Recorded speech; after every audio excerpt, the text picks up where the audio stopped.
Today we're talking about cruising and cruise ships. So this infographic rubs me the wrong way. I don't like this infographic. I like the data and I like the information they're trying to Yeah. share, Yep. but I think the design needs a lot of work. But for us data nerds out there, boy, did you piss us off.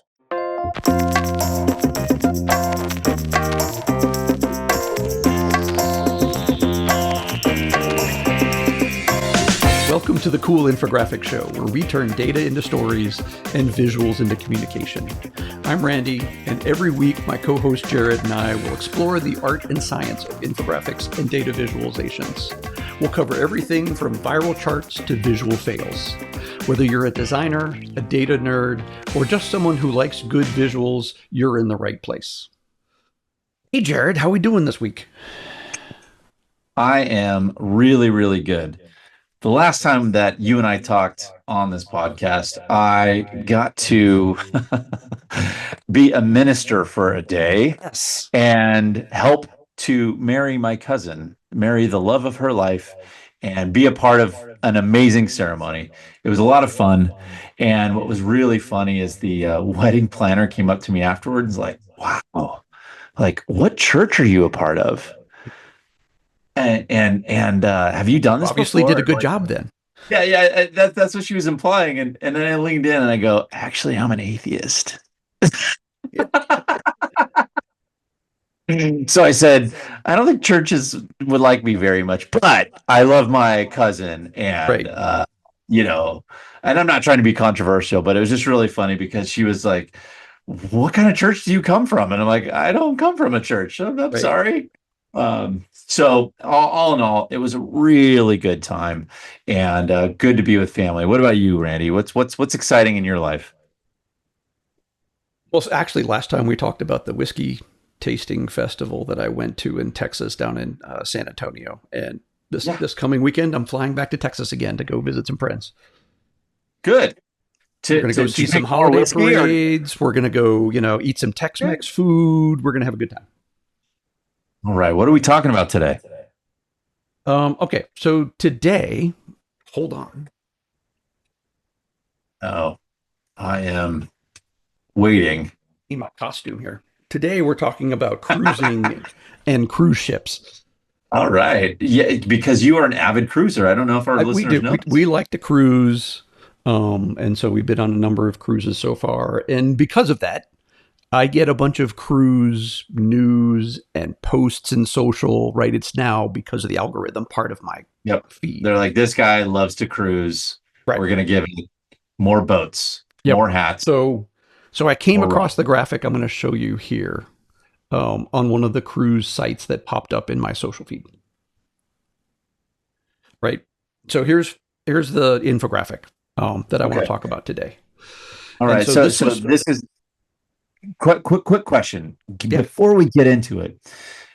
Infographics are everywhere, especially online digitally. So I love that you found that you were just in your feed and then you were accosted by this. Exactly. But it's terrible infographic that we're going to talk about today. I mean, it has good things and bad things, and that's what I want to talk about. Okay.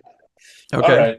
Now, for people who can't see it, it's not terrible. Let me explain what it is, right? So it's a photograph of a cruise ship, and overlaid over the top of it are these vertical stripes of color that are different widths that are supposed to represent of, they say at the top here, so of the $1,925 in revenue per passenger, here's where that money goes in the cruise line. And so this is derived from their annual report and public documents that they have to file, which are long and boring and hard to read anyway. So they're trying to make sense of those financial documents in a nice, easy to read infographic, right? And there are categories like fuel and food and payroll and marketing, right? And eventually it gets to the final category, which is the profit. Like after you pay all this other stuff, how much of what you pay for a cruise ends up being profit for the cruise company? This blows my mind. And maybe this is why this isn't a terrible infographic. So I have to eat my own words already. But I am looking at this and I am seeing that only 8%, pretty much 8% goes to payroll of the cruise ship. And marketing is nearly 13%, nearly double. Yeah. They spend on marketing to get you to the ship more I than mean, their you own think of payroll. usually there's like, I don't know, 1,500 people working on a cruise ship, I've been right? on a cruise and I mean, there's people who work everywhere. Yeah. Yeah. Yeah, it's a floating city, right? So it's got Yes. maintenance, it's got obviously chefs, and it's got laundry, and it's got the crew that actually drives the ship, and then it's got everybody who's running all the activities and that sort of stuff. Wow. Anyway, so this infographic rubs me the wrong way. I don't like this infographic. I like the data and I like the information they're trying to Yeah. share, Yep. but I think the design needs a lot of work. Okay. And this That's what I was particular, reacting to initially, though. yeah, I was reacting to it as like, whoa, right. what are And so these it's a nice colors little mean? horizontal format, right? And so I'll show you. Here's what it looks like in line in their article, right? So it's meant to Oh, be yeah. there's text and then the image and then there's more text and it keeps talking about it. And so it fits very nicely in their article the way it's formatted. Um, and so that's really the intent. The visual itself is ultimately a stacked bar chart, right? This is a horizontal Oh, yep. stacked bar chart, right? So these stripes are different widths to be proportional to the data, the dollar values that it shows next to each one. And so what the designer did was they took the total length of the boat image and then measured out proportionally how wide each of these color stripes should be. Yeah. The problem is, my biggest problem with this is that a boat is not a rectangle, right? No. And so the biggest category at the far right side here, this green section for profit. Here, let me switch back to the larger image, right? This green section Yep. over here for profit is the largest category, but it is the smallest amount of color or space shown. So visually, you don't get the impact of how big that profit Nope. of 17.5% of the total is, because the boat there is shorter, right? The bow of the ship is missing all the vertical height. And you can't do that, right? That's really a problem. And the reason this doesn't work is that we don't read charts by the width of bars. We interpret either it's a bar chart or a stacked bar chart or a pie chart based on the area that is a certain color or a certain segment or a certain pie slice or something like that, right? So we're assuming each of these are going to be the same height and then the widths make a difference. And so that's how it works. So let me show you how that works in practice when I do my presentations and workshops and stuff like that.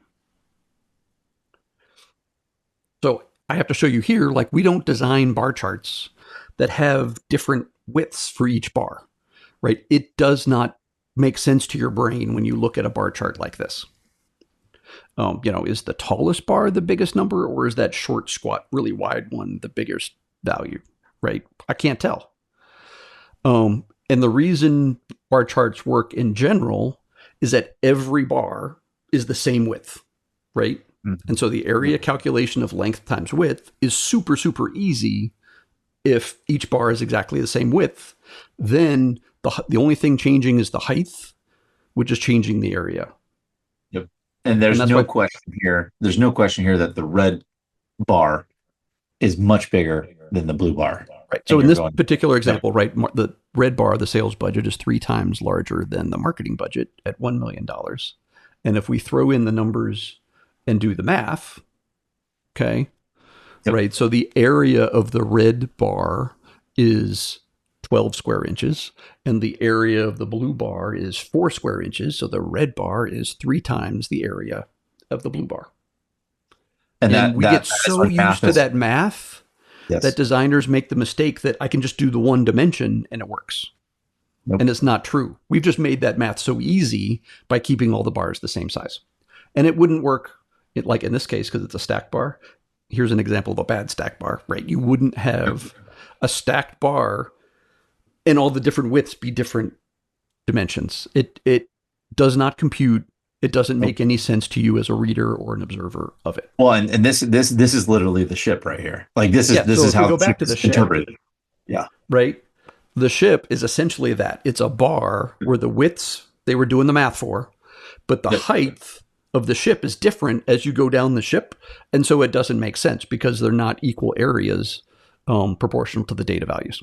But what's the source here? What's the source for this? So the Royal Caribbean Form 8K, Form 8K is that financial form that they have to submit annually. Oh God. And it is long and hard to read. Like those documents are tough to get through. And so that's why.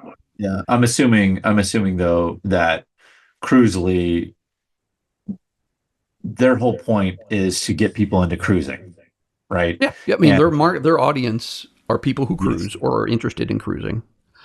They're not, as far as I know, related to Royal Caribbean. The 8K form is a publicly released form because Royal Caribbean is a public company. And so they were trying to make sense of that information. Got it. And just, you know me, I love it. I love a good sidebar, right? Do you cruise Royal Caribbean? I don't. I have never cruised Royal Caribbean. Okay, so you couldn't give us any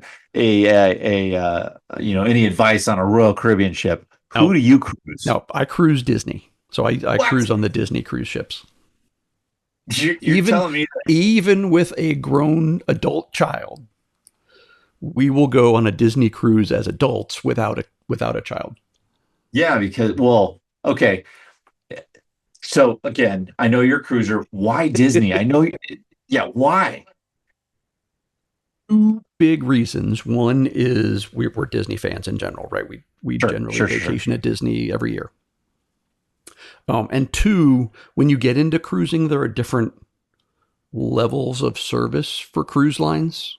Sure. Right. Some are higher end cruise lines and some are lower. And we have been unbelievably happy with the level of service and the boats and the crew and the activities and the destinations that the Disney cruise lines go to. So that's all we've cruised so far.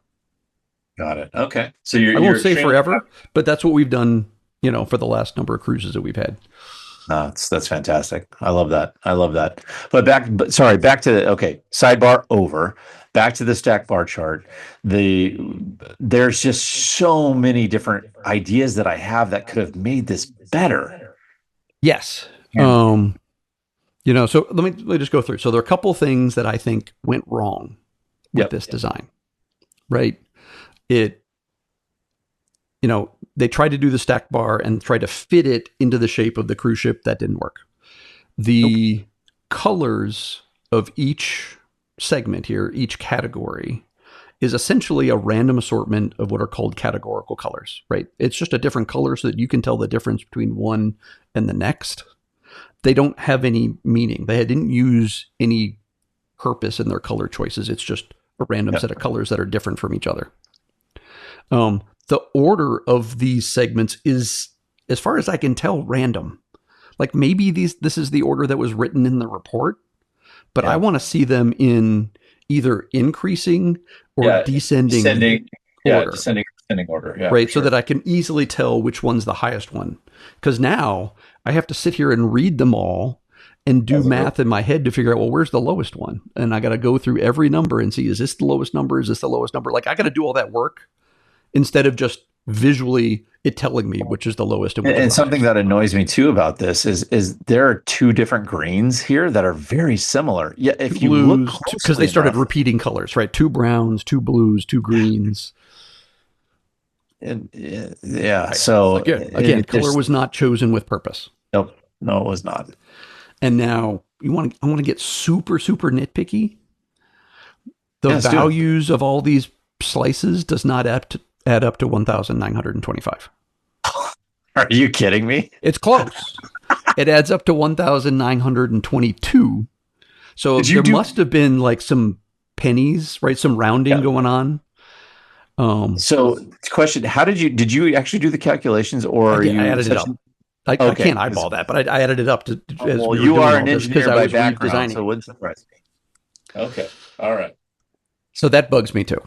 Now, a couple things that go right here is it's good information. It's interesting information that people would not normally go digging through financial reports to find. Yep. It is, and I talk about this a lot in infographic design. It is a topic that is related to the publishing website. Sure. Right. This is a cruise article. This is cruise data.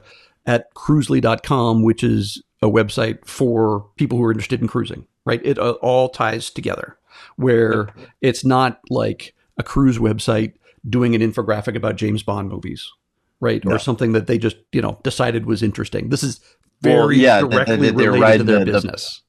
that they're writing the Right. whatever was popular at the time, just to try to. Back in the day, we'd always try to trend jack to get on the front page of Reddit. Exactly. Like what's a super hot topic? Let's talk about that. Yep. Let's post an infographic about that.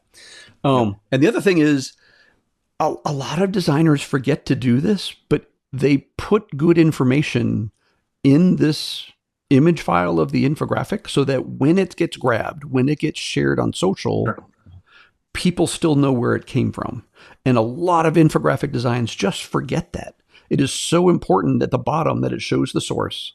It Yep. shows their name and website, thecruisely.com. It has a title at the top that explains what you're seeing. So when I find it on social, let me switch over and I'll show you a social post.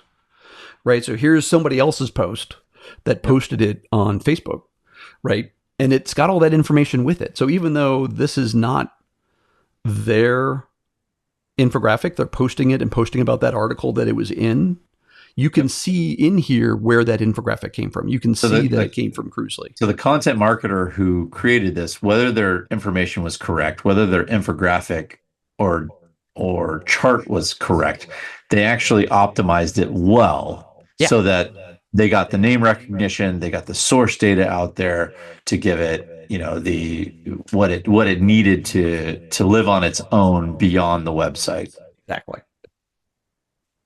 So they did a good job with that, even though my initial reaction was, "Gosh, this is terrible," just because I noticed. I still don't like the design. Right? I don't like the design.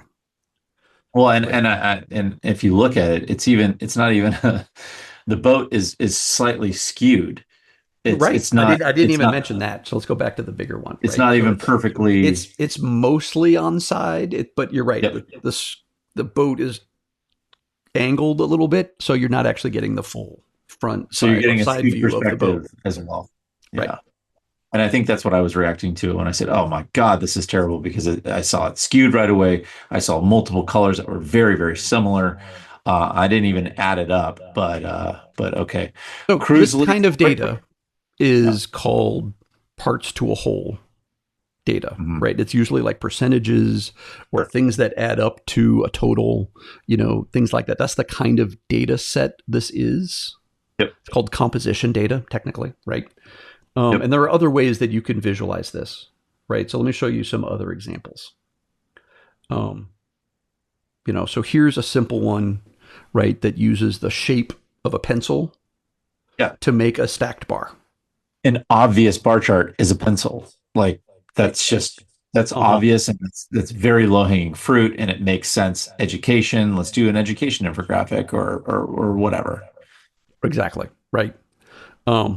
And so this is an obvious way to use a very rectangular shape to turn it into a stacked bar, but keep the shape of a pencil, right? Because that's your visual metaphor for whatever you're designing about.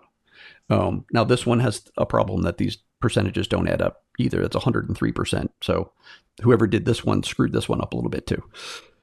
Good Lord, math. Come on. Right. Come on, people. Get your math correct. Here's another way to do it, where you just take an image of something rectangular. I like this. In this case, if you're talking about money, right, take a dollar bill and then slice the image itself into widths that match your data or your data set.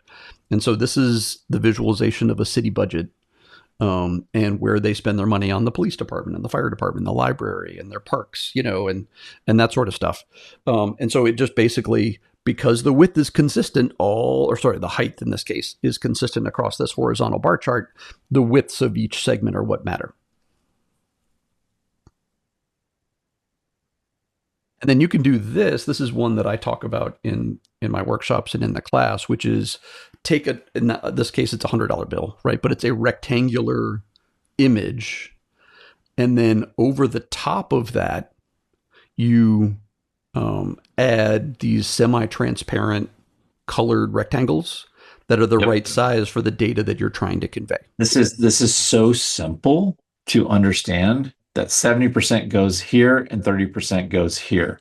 Now, I think it's the other one's better because it's a $1 bill, which is kind of a foundational currency versus the $100 bill. But Any rectangle would work, yep. right? And I do have to mention that it is not illegal to cut up digitally a dollar bill. Digitally, you're right. But if you are to do that in real life, you will be that is a federal there's federal criminal charges to destroying our currency. Deface money, yeah.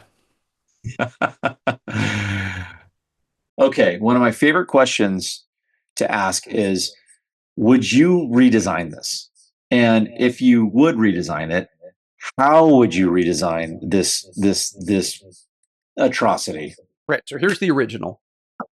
Yes. And I just threw it into PowerPoint and designed some alternative easy ways that you could visualize this that would make sense.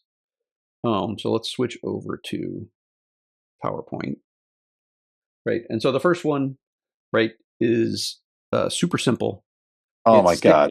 Stick with the so stack much better. bar. So in this case, it's a horizontal stack bar. Yes. I have reordered the segments in descending dollar value order. Right. So profit, the biggest ones on the left, and it goes all down to other expenses on the right. And that is so helpful. That is so helpful to my brain because then you can understand, like, oh, this makes sense. This makes sense to reading from left to right, the biggest to smallest. Right. And you were talking about the payroll expense earlier, right? The people on the ship. And here, because it's now in order, you can see where in the priority or the spending it falls in that mix. Versus in the original design, they were kind of random, and you knew it was small, right? 8% or 7.9% was small, but you didn't know where it fit in with the rest. Yeah. And here, just to keep the idea of we're talking about cruising, I put this icon of a cruise ship up on top of it, made all the colors blue as if it's the ocean blue, right? And it looks like the cruise ship is sailing on water, which is where this stack bar chart is, right? And then because I'm me, I threw in some icons on there also just to show something representative of what each But even the gradient itself, from a color perspective, the gradient is so much easier on the eyes, and you did it in ocean colors. So you're getting just I think a better picture of what a cruise ship does, where a cruise ship lives, just based on color alone. Yeah. And, when I said earlier that they weren't using color with purpose because those were random colors, this simplifies the color scheme, makes it easier on your eyes. Yep. And it is used with purpose that it looks like the ocean. Or if I wanted to take any one of these, and let's say, where's payroll? If we wanted to highlight payroll, yep. In a conversation or something like that, let's unlock it. Right. We could take one segment and change its color to highlight it. Yep. Right. And then it really pops. Here and say, let's make that one orange, right? And so let's highlight something about where payroll fits in, and you know exactly which segment of the stack bar I'm talking about. Yep. Right, because it draws your attention if I do something like that. Yep. Okay, another easy way would be a sand key diagram, right? Something like this, where the height of this rectangle on the left is the total 1,925, and we use this idea of a sand key diagram to the right, where it breaks out each of these categories and each of these column bars, right? The width of each of these bars matches the data value that's being shown over here on the right. Now, this is what you said. This is a sand key diagram. Yes. Is this also, would you consider this a stacked bar chart? Or this is completely different? Different. Okay. I mean, it is like if you just took the bars at the end, that is kind of a stacked bar chart. Yep. Right. But the point of the sand key is to show connections, and many of them are really complicated. This is a really, really simple one. But is the width of these connecting lines matters because it shows you how much of the total is going to each category. Now, the other thing that comes up as a designer, let me go back to the first one here. Yes. Because it's a horizontal bar chart, the space, the width I have available to name every one of these bars is super tiny, right? This font becomes really small and harder to read. And the original design had the same challenge, and they solved it by doing these connecting lines and putting every other category up or below it. They didn't even put them all on one side because they don't fit horizontally. But a design like this one with the sand key diagram gives me this open horizontal space out here at the end. And so I can just fully spell stuff out, right? And it really lets me have some long description as to what each of these categories are. I can see that, and also understand the difference between a stack bar chart and Sankey diagram now. So thank you. Yep. Now, another one that I think a lot of people would just naturally gravitate to would be a pie chart, right? You could take this data, all of these smaller values add up to the grand total of 1,925. You could use their ship metaphor, and I made these, semi-transparent so you can see the ship steering wheel in the background of the pie chart, right? And you could do this. Very effective, very simple. You understand. You still get the idea of ship or boat. Right. Again, they're in descending order still. So it starts with the largest one, profit, and then goes all the way around the pie. Again, this also struggles with space for text, right? So I had to make without putting them outside the wheel, to fit them all inside those pie slices, you have to make the text pretty small. Oh, yeah. Yeah. I get that. But that makes a lot of sense. Right. Or another one is a donut chart, very similar to the pie chart, right? But in this case, I just broke all those descriptions outside of the donut, and then use the center to show that total and an icon of a cruise ship, or something like that. This donut chart is very much a flashback for me when I was designing infographics for Column 5 back in 09 and 08. People get this. People understand, a simple donut chart. And so this is another way you could do it, right? So these are other ways that you take composition data or parts to a whole data that breaks apart, and you could redesign it and be more accurate. Good. Right. So now let me ask you, let me go back to the original image. For you, seeing this for the first time, is it an effective way to visualize the data? Were you understanding it? Great question. And I think we need to come up, and I will come up with how to rate this, right? What was this effective? And I think that it is interesting, and I'll rate it as interesting because it caught my attention. It made some really good points. I found out some really interesting data. I always love data like this because I will find a way at a party or at a cocktail party or something. Someone's talking about cruising. I'll be like, "Did you know?" Right. That only interesting information. The data is interesting. Yeah. That under 10%. So therefore, that's interesting, right? But when I really look at it, right away, it wasn't effective because it repelled me, because I am a stickler for math first and foremost, and a stickler for area and geometry, and this just destroyed that. Now it tried to do something interesting and it caught my attention, so I guess you could say that was effective. But I would put this more on the scale of an interesting use of data rather than an effective use of data. Yeah, I would agree. It's eye-catching, but it's not effective at showing you the relationship between all these expenses. And my biggest gripe is the largest one, which is profit, is the smallest piece of the stacked bar chart when it comes to actual area. And it wants me to assume that all the area above it is included in that, right? And it just isn't. So, Cruisely, good job on getting some attention.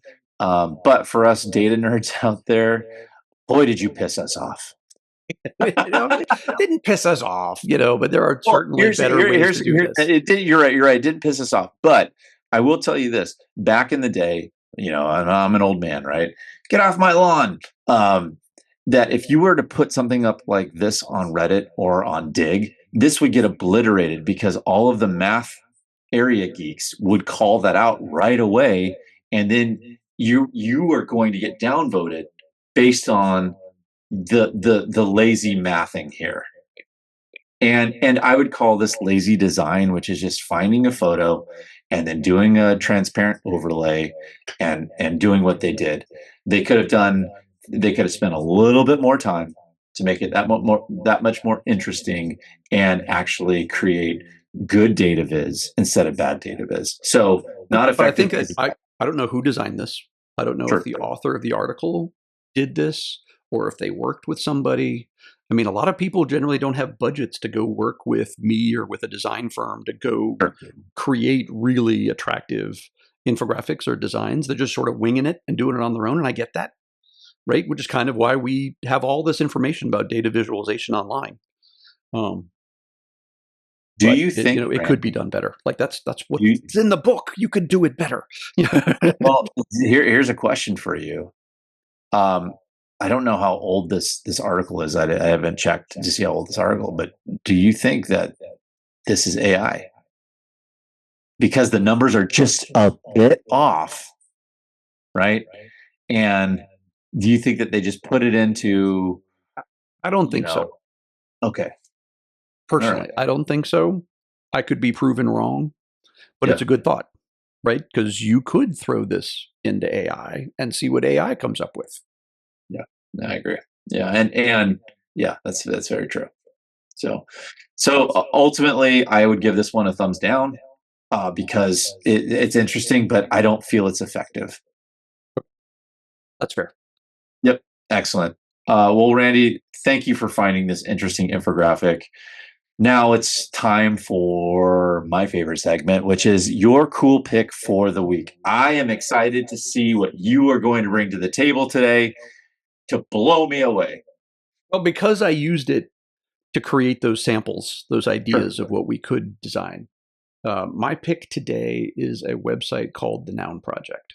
I love the And I know Noun. you're familiar with the Noun Project, but not everybody I is. A lot love of the Noun people aren't. project. Yes, yes, yes. So the Noun Project is an online library of icons. They're up over, I think, 6 million icons in the library at this point. They're submitted from designers all over the world. So they're all, hand designed and submitted. And you can use the website for free as long as you give the designer attribution or give them credit every time you use one of their icons. Mhm. Or the annual subscription is so small to get a pro Yeah, plan. I just pay it. Yeah. It's $40 a year right now for the Icon Pro plan, and I just pay it, right? And that way you can And use the they're not icons at sponsoring. will in anything you're designing. They're not sponsoring you to say that, by No, the no, way. I'm not being sponsored. I'm just sharing this.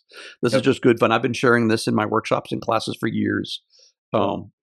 And even if you don't use the icons, it is a great source of visual inspiration.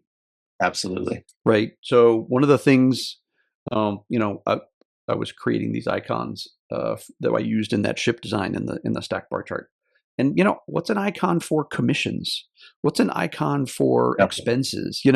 There's some mortgages, right? There's some odd words in our language that you don't have it. So if I just put in commissions as a search, right, it's going to give me hundreds of icons. I'll just scroll through these, right, of ideas of icons that designers have submitted and have somehow keyword related to money or commissions or whatever.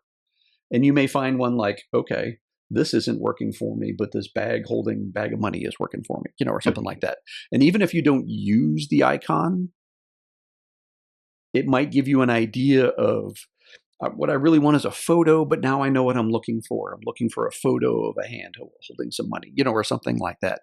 So it might Yep. just give you an idea to go in a certain direction, or you just go ahead and use these. Now, the nice thing is that once you log in, you can download these as image files or as SVG vector files so that you can change the color or change the size in whatever you're working on.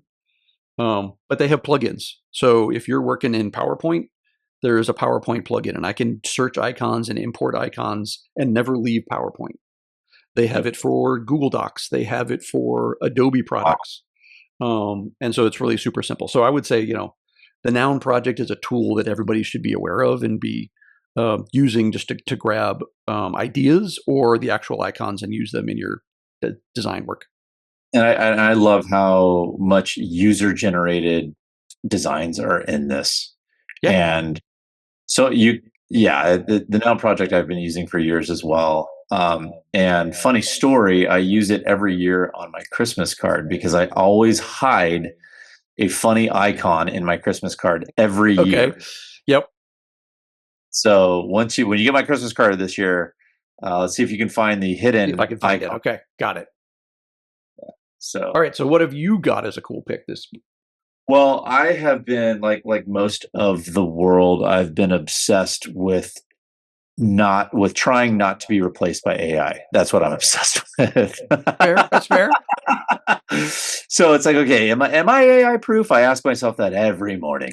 And you know what? Gemini 3 got released a couple weeks ago, and I thought it was very interesting that they released it right before Thanksgiving because I think they wanted people to play with it over Thanksgiving. Really, really good product, Google Gemini. Obviously, there are so many other products out there, but Here, I'll bring more it. importantly, it's the Nano Banana Pro that's integrated here into Gemini, and that's the visualizer within Gemini that can create whatever you need. I am obsessed with using AI to create images. Right now, my wife loves it when she reads these romantasy novels about fairies and dragons and stuff. Okay. And so I will take her photo with her friends' photos and say, "Hey, create a you know a group of fairies with these faces," and it does it amazingly. So Yep. regardless, I also have been testing out infographics because you and I both know, Randy, it can take a long time to create an infographic that is quality, that is correct in information. And I've been testing AI. AI is not great at it yet, but it can do it. And Oh, it basically, is. It is absolutely getting better. yes, Like playing with this a year ago, it couldn't even get text or numbers in the image yes. correct. It was just gobbledygook, right? It was And just and and a nice photo, but that was it. they would always spell words wrong constantly. And Gemini Right. is saying they fixed that with the Right. Gemini 3 update. I don't know if I buy That they fixed it, but I'll say they keep getting better.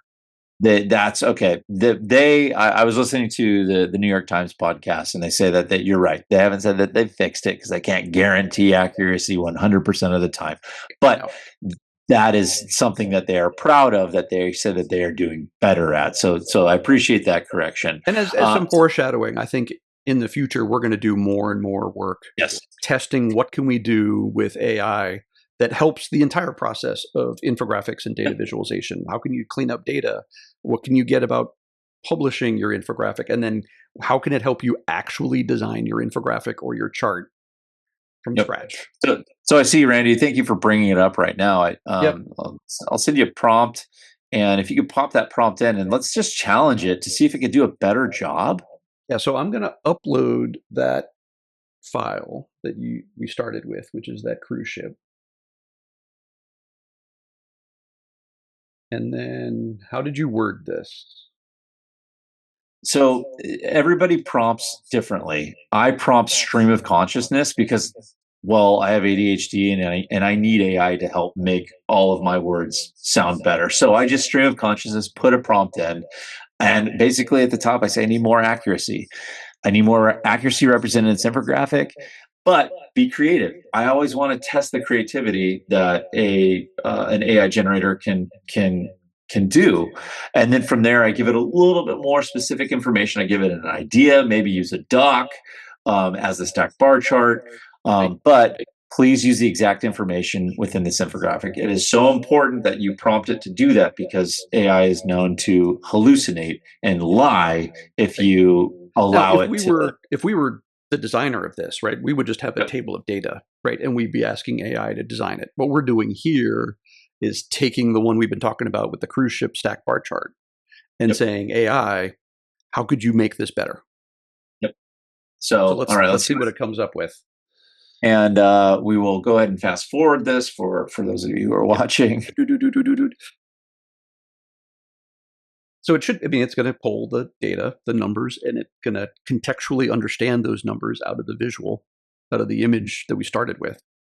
And I'm okay with that. I'm okay with it thinking about it and taking its time. It doesn't have to be able to do something in 2 seconds. Yeah, I agree. A few minutes later. Okay, I think it's done. All right, scroll down. So it took a few minutes, right, to get that done. I'm going to Yep. hide this little add terms and services. Okay, so it's explaining its thinking. It wrote some Python code. Yep.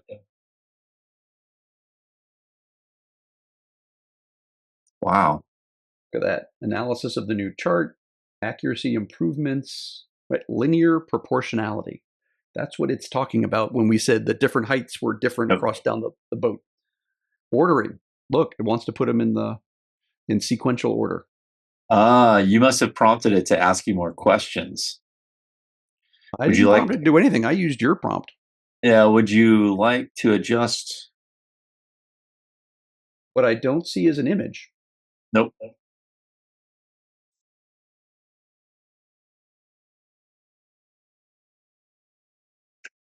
Okay. But when Tell you it did to. this, you got an image out of it. Yep, I did. Okay. Okay. Good to know. So I guess it wants me to run the Python script, right? No, I just want you to ask for colors. Oh, okay. Good. Yeah. So yes. How would you word like yes? Please adjust the colors. Be in the blue color palette. I wouldn't even go that far. Let's let it be creative. Okay. A few minutes later. Oh wow, that's bad. That's really bad. It kept the boat, right? It basically kept the boat, and let me see if I can blow it up. Right? I don't know what It it's just doing changed with the these colors. bottom segments. What are these bottom segments? Yeah. Dad. Boo. That's horrible.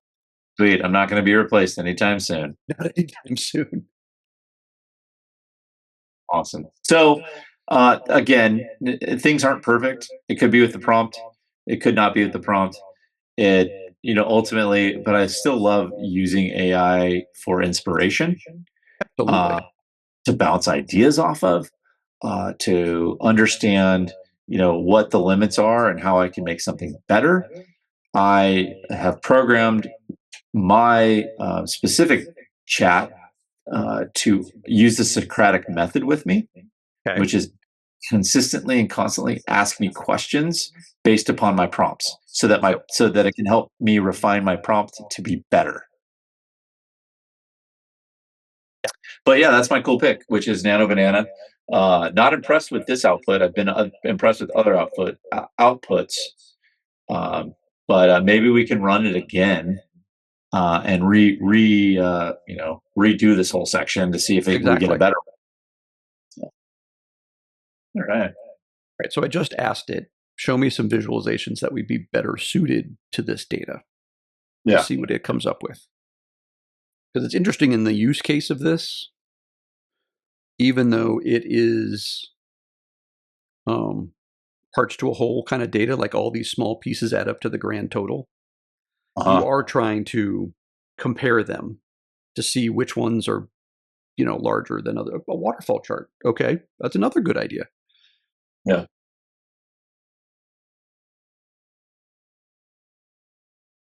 Right. Oop. Is it still going? Okay, so there's a bar chart. Again, more comparing just so you can see which ones are the larger ones, not really showing them all adding up to a grand total, but highlighting profit specifically as a different color than the rest. A waterfall chart, same idea. Profit is this big one down at the end. It's odd that they went descending and then profit is big. So it makes profit look bigger because it's next to the smallest slice of the rest. Yep. Waffle chart. Okay. So the number of these rectangles add up to the grand total. Yep.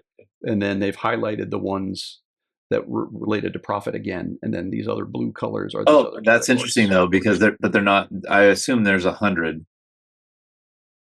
There probably aren't. Yeah, well, yeah, because it's by percentage in this case, right? So it says each square represents a percentage, so it's a 10 by 10 grid. So those are good ideas, right? So again, using AI to give you some ideas of how could you visualize it differently. Mhm. right? Even the ones that I did in PowerPoint, I didn't use these. It came up with ideas that were different than mine. Yep. That's a much better use of AI than trying to redesign it and then it doing a Well, and then worse I would job. clean up this chart. Like I hate having labels at an angle, right? I don't know what all these categories are. I would probably even just label them up here in the anyway. There's a whole bunch I would do to improve that chart, but I like the idea of the chart type. That's a I do valid too. chart type to choose to show how this grand total, this gray bar, breaks down into smaller pieces. The challenge is, that's really good. Okay, good. Well, I think we've thoroughly. I think this is good. But that's the kind of thing that you can see choices that designers are making. I would choose something different. You might choose something different. AI might come up with something different, right? And it's all about, are we being effective in communicating the data, right? That's really what it's all about. Does it communicate the data effectively? And that's what we're here to talk about. Agreed. Excellent. Well, thank you, Randy. I appreciate your insight. I also love just hanging out with you on an afternoon. Yep, The absolutely. only thing that was wrong with today was we didn't have a drink in our hand. Didn't have So, a drink today. what are you drinking this weekend? I haven't figured that out yet. All right, that's all right. That's fine. Well, then, we're getting into next time we holidays, talk- though, so it's time to pull out some holiday-related cocktail recipes. We'll see what I come up with. All right. Enjoy, my friend. Great. Good talking to you, Jared. All right, bye. And cut. And where did it go? Oh, that's where it went. Okay. And Alakazam, go.